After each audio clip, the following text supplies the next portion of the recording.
Ntunyemerere ntangure nkusuhuza nkuha ikaze wobandanya kubana natwe ngaha kuri ino mboneshakure ikugezako amakuru, ibiganiro n'inkuru bigezweko biriko biravurwa irya nino mu gihugu c'u Burundi ndetse no hakurya y'imbibe z'igihugu c'u Burundi mu yandi makungu. Ndaguhaye ikaze, ndaguhaye mwiriwe neza cange mwaramutse neza bivanye n'aho dukurikira uherereye.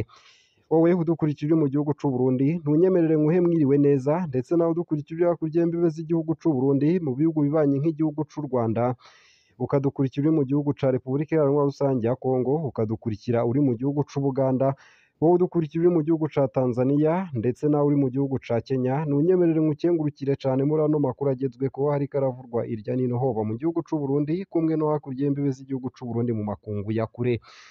Ndaguhaye kaze, turi ku munsi w'Imana, igenekerezo ni iry'icenda z'ukwezi kw'indwi, umwaka ni 2023. Utegerezwa gusa gufyonda sabone canke subscribe nawe utarafyondako kugira tubandanye tubana ngaha kuri ino mboneshakure igushikiriza amakuru yose, ikagushikiriza inkuru zose kumwe n'ibiganiro bigezweko biriko biravurwa irya nino hoba mu gihugu c'u Burundi ndetse no hakurya y'imbibe z'igihugu c'u Burundi mu makungu ya kure. Bategurwa kurungikwa gukora mu nzu z'Abarabu ariko bakaronswa n'inyigisho za gisirikare. Urukino rurangiza Nkurunziza Cup rwatangujwe ejo na defile ndende ya gisirikare yakozwe na companies 22 z'abigeme be na companies 12 z'abasore. Ivyo vyabereye ejo ku kibuga Nkurunziza Peace Park Complex Stadium ca Reveriyano Ndikuriyo i Makamba, kandi vyatangajwe n'urubuga rwa radio na televiziyo y'u Burundi RTNB. Narakugeza ko iyo nkuru ku buryo buramvuruye, ariko ntunyemerere nkugeze ko iyi nkuru ivuga ko Fortune Gaita Zongo avuga ko Perezida Ndayishimiye afise akarimi keza ari kumwizera atanga ntuja mu ngiro. Intumwa idasanzwe ya ONU mu bijanye n'agateka ka zina muntu mu Burundi ntirya umunwa mu kwerekana ko naho Uburundi buriko buratera intambwe mu migenderanire n'amakungu, impinga ngo iracari ndende mu kubahiriza agateka ka zina muntu. Fortune Gaita Zongo yabwiye inama y'agateka ka zina muntu ya ONU yabereye i Geneve mu Busuwisi mu ntango z'iyindwi turiko dusozera ko ubutegetsi bwa Perezida Ndayishimiye bufise akarimi keza ariko ko mu ngiro atariko bimeze.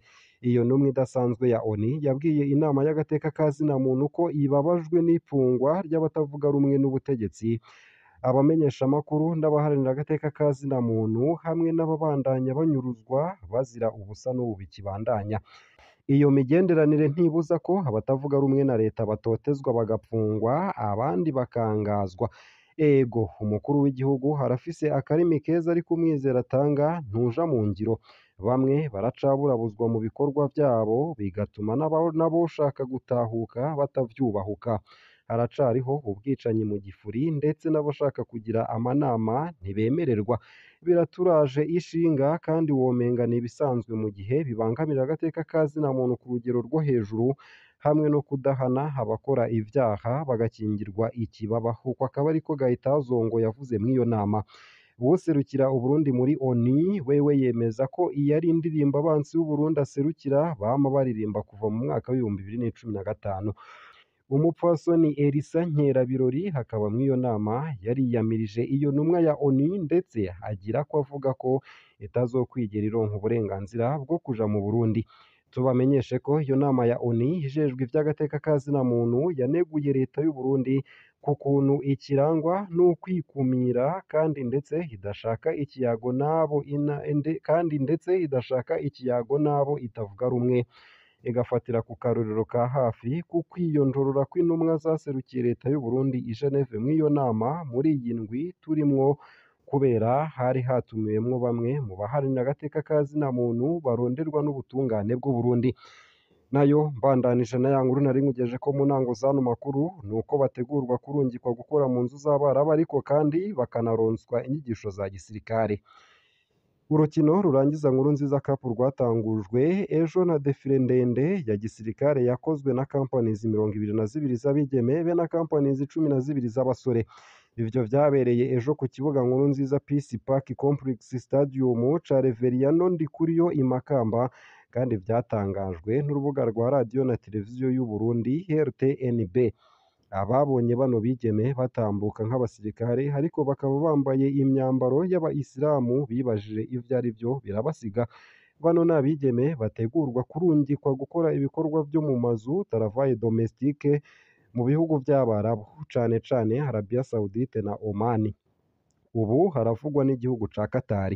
Naho bambaye gutyo harimwo abakristu batari bake, aho bamenyerezwa kwambara nk'abigeme bo mu bihugu bazorungikwamwo. Ayandi mashirahamwe yose harungika abigeme mu bihugu by'Abarabu, habigisha icarabu, kumenya gukoresha neza ibikoresho vyo mu mazu be n'inyifato zemewe muri ivyo bihugu. Ishirahamwe EAGO Agency for Youth Employment rya Reverien Ndikuriyo ryo biraboneka ko ryongerako amakarashishi ya gisirikare n'ibindi tutazi. Ibi bikorwa birongowe na Jean Baptiste Nzigamasabo batazira Gihahe, yahoze avugwa cane mu mabi menshi mu ntara ya Kirundo ku butegetsi bwa Nkurunziza, aho yari afise akarwi k'imbonerakure kica kagakiza mu Kirundo. Tubibutse ko umukobwa wese arungitswe gukorera mu bihugu by'Abarabu yinjiriza abamugurishije hagati y'igihumbi n'ibihumbi bibiri vy'amahera y'amanyaburaya. Ni ukuvuga ko Reverien Ndikuriyo ashobora kuzokwinjiza imiliyoni hafi indwi z'amarundi akuye kuri umwe wese muri bano bigeme.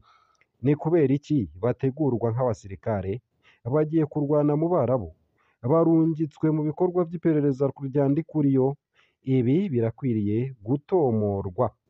Nayo mu makuru ariko aravurwa hanze y'imbibe z'igihugu c'u Burundi nuko muri Repubulika Iharanira Rusange ya Kongo imiryango y'Abatutsi n'Abanyamurenge basaba irekurwa ry'abagabo barenga 200 bapfunzwe bidakurikije amategeko. Abagabo barenga 200 bo mu muryango w'Abanyamurenge n'Abatutsi baturuka mu karere k'ubuseruko bwa Kongo bapfungiwe mu busho n'amabohero yo muri Repubulika Iharanira Rusange ya Kongo. Imiryango yabo hamwe n'abaserukira ayo moko abiri basaba ko borekurwa, bavuga ko ari agatotezo. Iyi ni inkuru dukesha ikinyamakuru SOS Media Burundi. Abo bagabo bapfungiwe mu mabohero yo mu busho bw'igendereza ku mugwa mukuru Kinshasa no mu ntara za Sud Kivu na Nord Kivu mu buseruko bwa Repubulika Iharanira Rusange ya Kongo ku bw'amasoko ya SOS Media Burundi. Batanguye gufatwa kuva hasubiriye kwibonekeza umurwi M23 mu mpera za 2021. Bivugwa n'abo mu miryango ipfunzwe bo muri ayo moko abiri yavuganye na SOS Media Burundi. Imwe mu miryango yarituye abategetsi ba Kongo. Akarorero n'uwa Gasake Aimable apfungiwe i Kinshasa. Wemeza uti umuhungu wacu yakorera mukuru we i Bukavu mu mugwa mukuru wa Nord Kivu. Yahagaritswe inyuma yo kubikura amafaranga muri banki yo gusubiramwo inzu ya mukuru we. Ikigo kijejwe igendereza cemeza ko ayo mafaranga yaragenewe gufasha umurwi witwaje ibirwanisho ari wo wise Twirwaneho, ugizwe cane cane n'abo mu bwoko bw'Abanyamurenge. Uko akaba ariko abo mu muryango wiwe bagaragaza umubabaro. Iyindi dosiye SOS Media Burundi yashoboye kumenya ni iya Claude Sendoto, yafatiwe i Goma mu mugwa mukuru wa Nord Kivu, mu nyuma akaba yaraciye arungikwa i Kinshasa yagirizwa gukorana na M23. Abandi bayabaga benshi b'Abatutsi n'Abanyamurenge bafatiwe mu mararo ya Cikapa ndetse na Masisi no mu gisagara ca Goma, bikekwa ko bo nyene ko bakorana n'abaroberi ba M23. Munezero Claude yahagarikiwe i Cikapa mu ntara ya Kasai, ni umworozi. Harahagaritswe kandi abantu benshi muri aya mezi abiri. Uko akaba ariko twamenye imiryango y'abantu bapfungiwe mu mabohero ya Makara ndetse na Ndoro i Kinshasa nibo bazi amakuru y'ababo, ariko ku bantu bapfungiye mu busho bw'igendereza nta makuru yabo ku bibarindiriye. Ivyo nibivugwa n'imiryango yabo.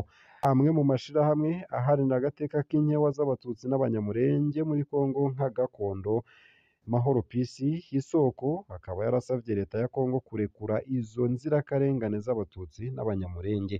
Ku bwa Maître Bernard Meingeini wo mw'ihuriro ry'abashingwamanza baburanira abasivile bo mu bwoko bw'Abanyamurenge, Abatutsi b'Abanyekongo n'Abahema bavuga ko bariko baratotezwa. Hari biriko biraba biteye ubwoba, bifise umurindi ugana kw'ihonyabwoko. Arongera agashikiriza amakenga kandi mu myaka ishika 10 bibandanije uku hazoba nk'ivyabaye muri Amerika ya ruguru n'Abahindi. Hazoherezwa guterwa Abatutsi b'intega bizoza mu buseruko bwa Kongo.